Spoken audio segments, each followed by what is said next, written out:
Hi guys, welcome back to CastTV. Today I'm going to be showing you how to tie a Dropshot rig. So the first thing you're going to want is just your basic terminal tackle. You're going to want the Dropshot weight, which looks like this, and it has a hook gripper at the top. So that is the main thing you're going to need. That's for the Dropshot. That's the Dropshot weight, and then just your regular small bait keeper hook or whatever, just a small hook. So those are the main two things you're going to need.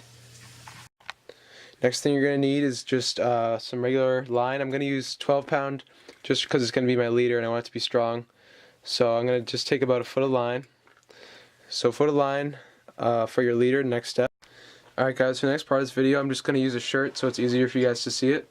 So you're going to want to take the hook that I was talking about in the earlier part of the video, and then the piece of line that I said.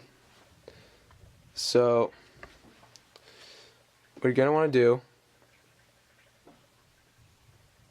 is just simply pass the line through the eye of the hook once, like this.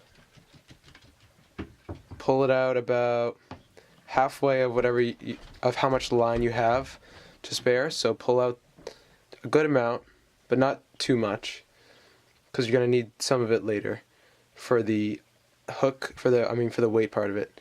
So once you got that, take the same end that you passed through and put it back through the eye again.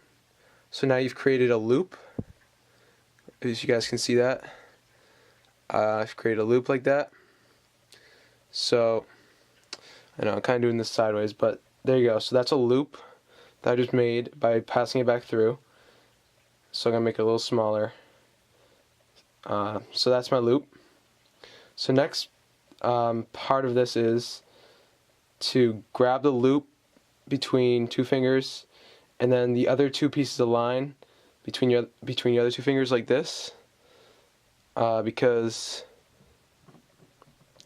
you're going to be tying a simple overhand knot between the two.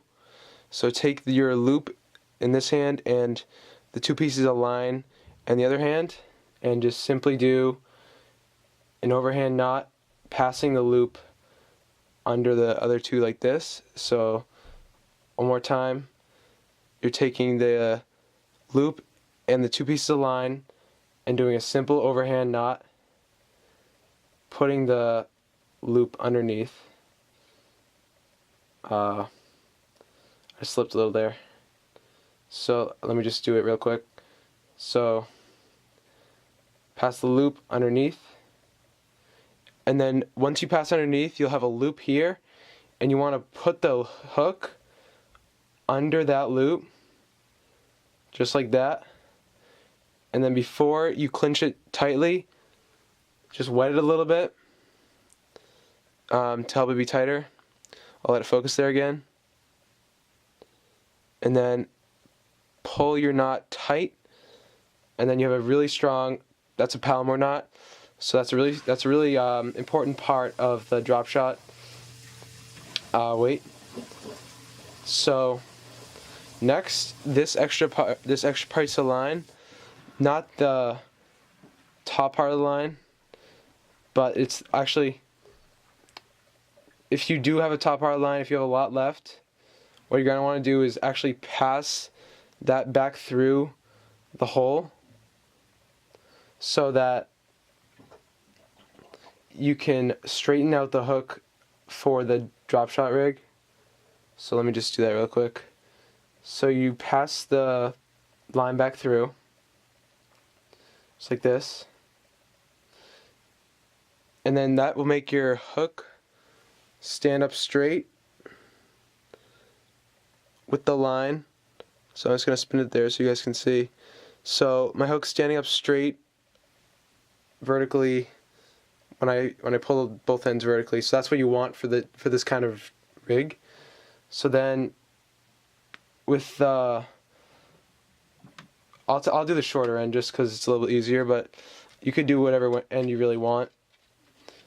You're going to take your drop shot weight, so let it focus again. So take your drop shot weight and then put it through the bigger part of the weight to start.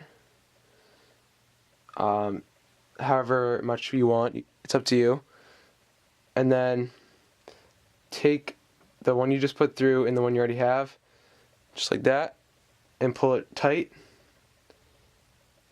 I hooked myself there, so just pull it tight like this, and don't hook yourself like I did. So just pull it tight, and then your drop shot weight should have just gotten stuck like that on it, and they can just cut off the extra or leave it if you want to change it later. So now I pretty much have finished my drop shot rig. I'll zoom out a little bit for you guys. So this is what it should look like now. Sorry if it's a little hard to see in the video, but as of now it should have the hook standing vertically like that, the drop shot weight on the bottom, and just some extra line on the top. I'm just going to tie a simple loop on the top for you guys so I can put it on my swivel later. I'll show you, I'll do that later. So that's pretty much how you tie a drop shot rig. Now I'm going to do a little test to show you guys what it looks like in the water, and then, so I'll be right back.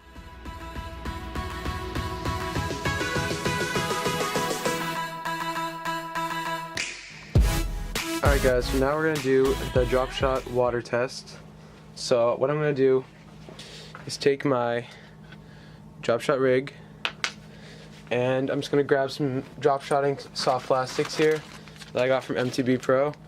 So I'm taking these soft plastics, and when you're rigging soft plastics on the drop shot, you're going to want to just nose hook it, which means you just hook the nose of the worm and just take it out like this, because it'll give it more action.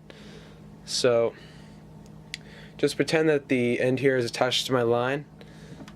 So when the drop shot rig goes in, it the weight hits the bottom, and it sort of lets the fish float off the bottom. So when you're reeling it in, it'll sort of just hop around like that, and it kind of looks like a fish that's feeding on the bottom, so it looks really good. So it's just kind of like that.